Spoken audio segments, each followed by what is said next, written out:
Hey everyone, how's it going? Welcome to NoDQ&A video right here on NoDQ.com, as well as the YouTube channel and NoDQ&A videos affiliate, ringsidenews.com.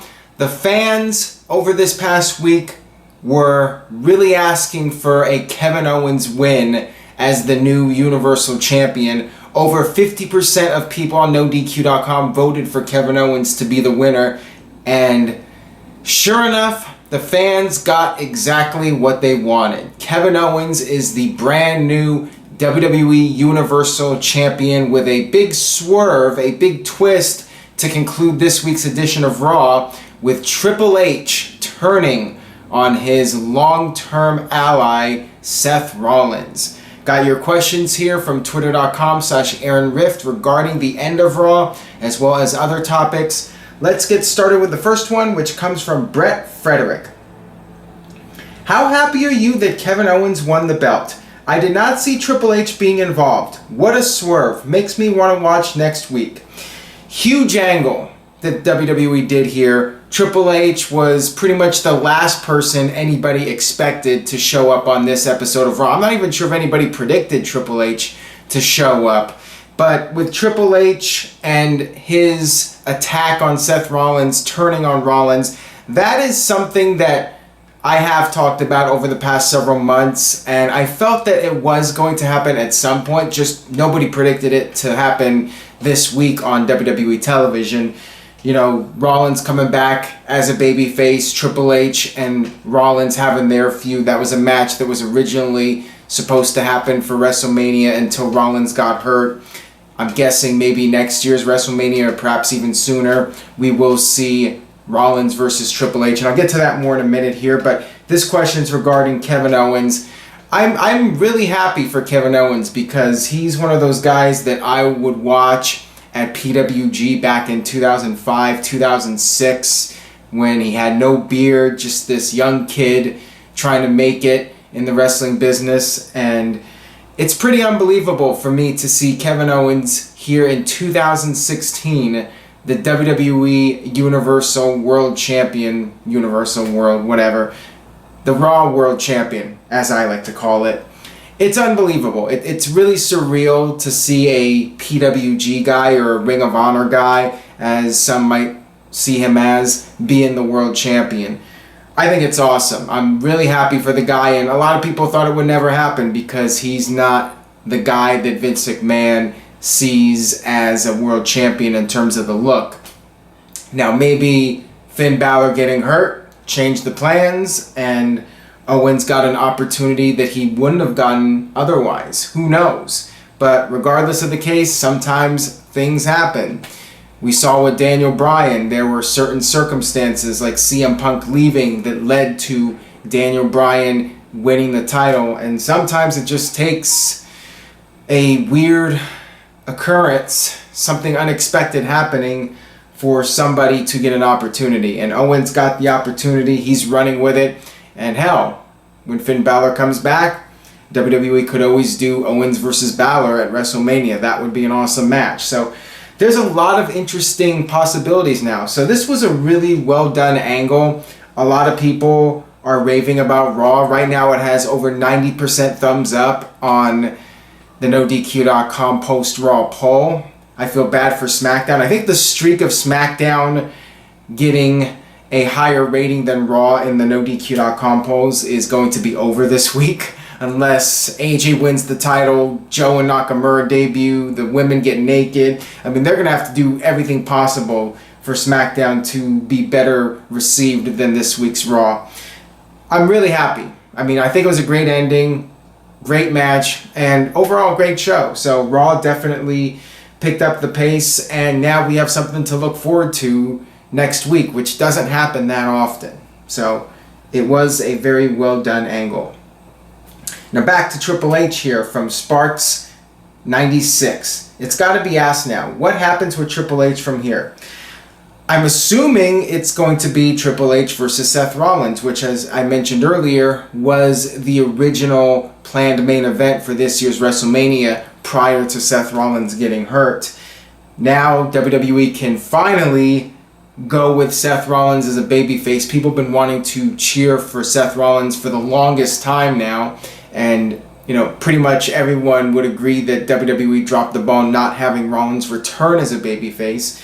And people thought that maybe they would do a double turn a couple months back, and Triple H would side with Roman Reigns, do that double turn. WWE did not go that far. Triple H did pedigree Reigns, so WWE is not giving up on Reigns as a babyface, but they did go forward with the Seth Rollins face turn and making Kevin Owens the top heel now, taking Rollins' place. Although Owens is extremely over himself. I mean, the crowd was chanting, "You deserve it," as the show was going off the air. So, I mean, really the best heel would be Reigns, but WWE did not go that far. And, to be fair, this worked out fine because this has resulted in Owens getting the WWE Universal Championship. So, it's looking like the next big feuds, Triple H versus Seth Rollins, and maybe Roman Reigns versus Kevin Owens, or Kevin Owens versus Jericho versus Rollins. I'm thinking because apparently the original plan was for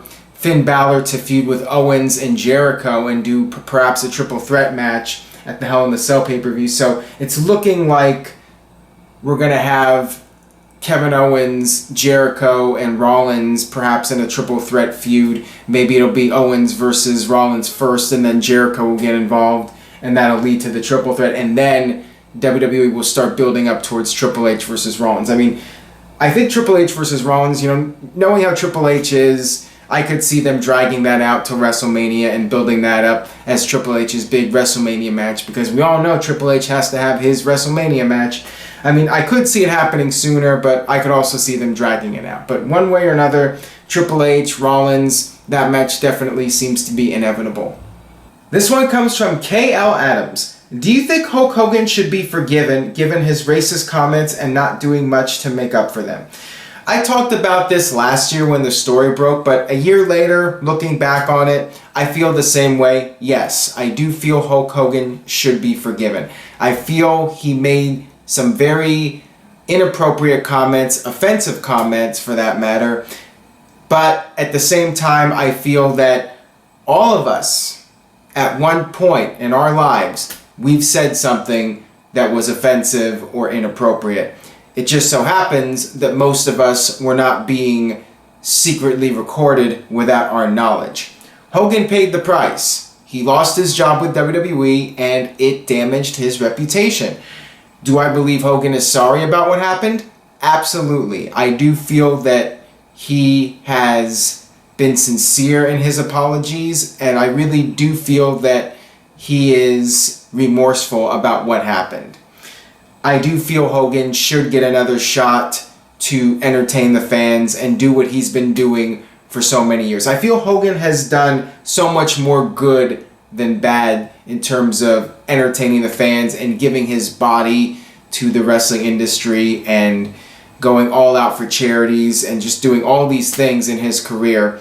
I do not feel his comments should overshadow his great career. There have been actions that people have done that are far more serious than what Hogan did. Got this one here from Noel Sancho. What are your thoughts on the Lesnar-Orton rematch in September? In case you missed it, the Allstate Arena in Chicago announced the rematch for Brock Lesnar versus Randy Orton, not on a pay-per-view, but at a live event the day before the Clash of Champions pay-per-view. I found this to be very surprising. It just seems to be a weird usage of Brock Lesnar, and not just that, but having a match of this magnitude at a house show. Very weird. I mean, is WWE that desperate to sell out Chicago for a house show?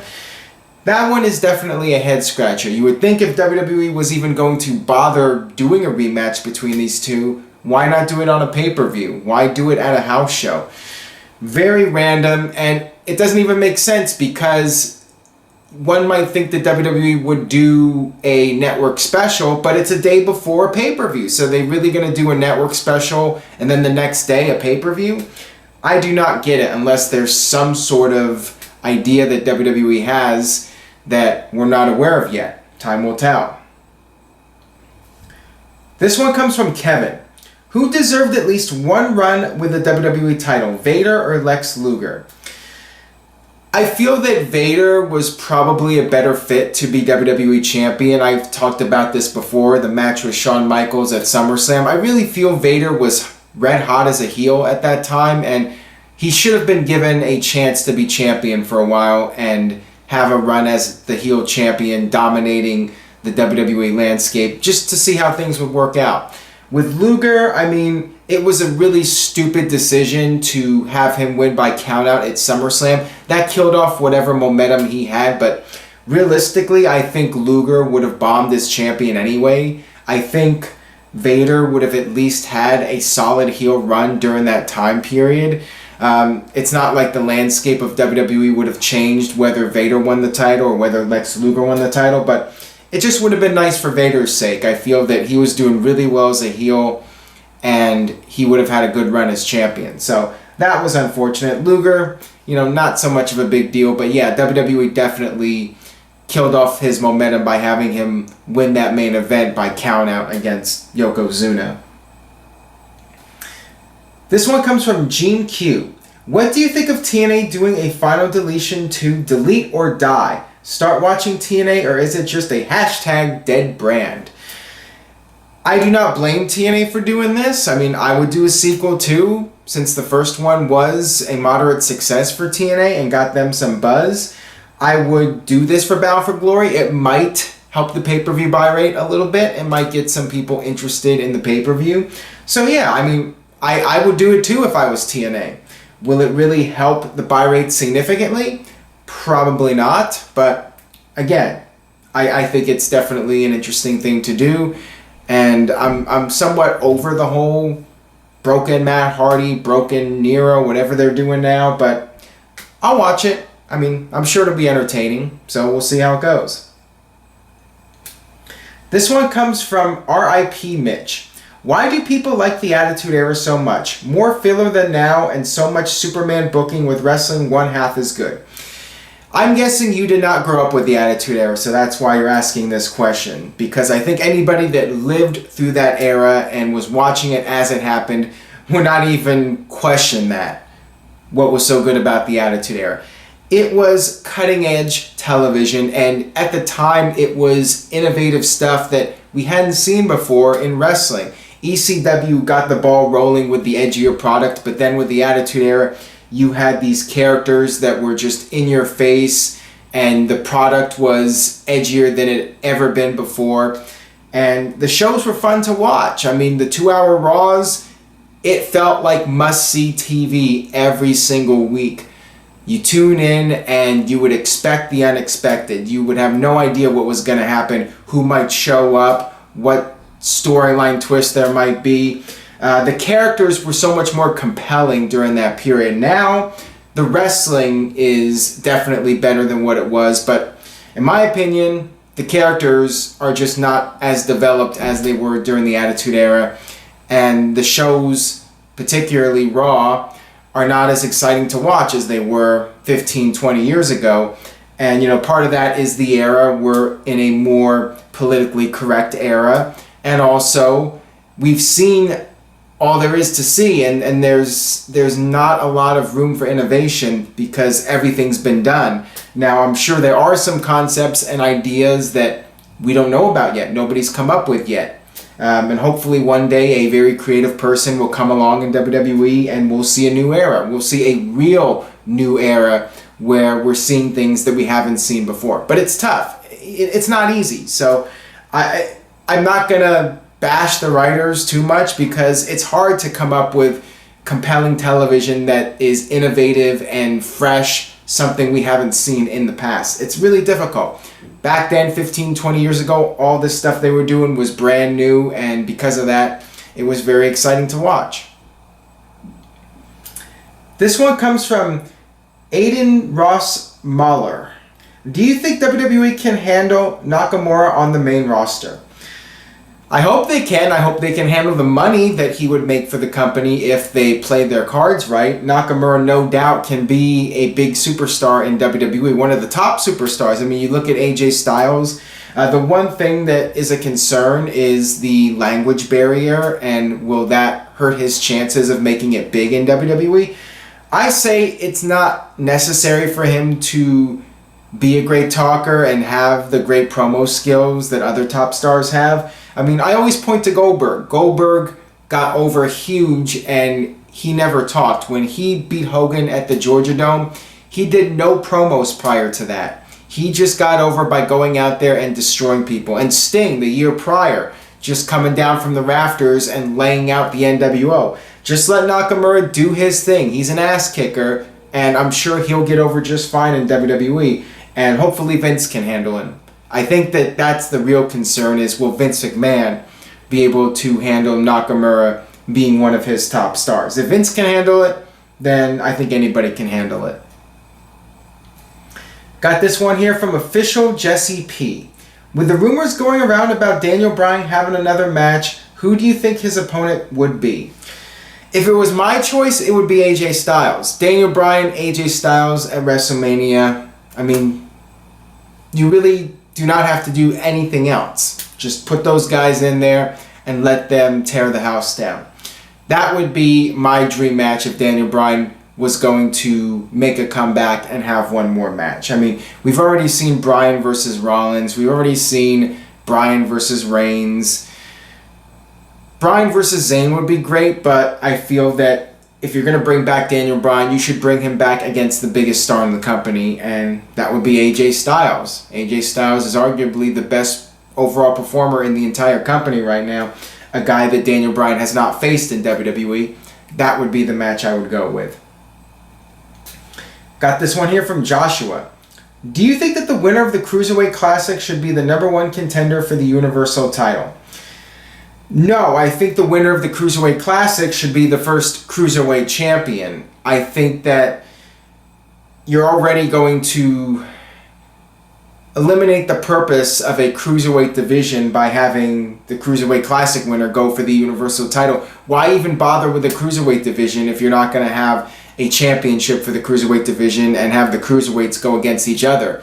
If you're going to have the Cruiserweights going against the Heavyweights, then why bother with a Cruiserweight division in the first place?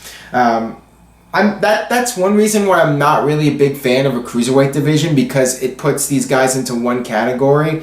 And I just like it when everybody's fighting everybody, even though, I also argue that the small guys aren't as believable against the big guys. I feel that if you do the Cruiserweight division right and you give those guys top spots and the Cruiserweight division is a priority and sometimes these guys can be the main event, the Cruiserweight match can be the main event, then I'm fine with the divisions being separate. But my concern is the Cruiserweight division is going to be the opening match division, where it's the opening match on every pay-per-view, and it's the same thing as WCW, and these guys are basically having a glass ceiling and there's no room for them to rise up and have a higher stock in the company.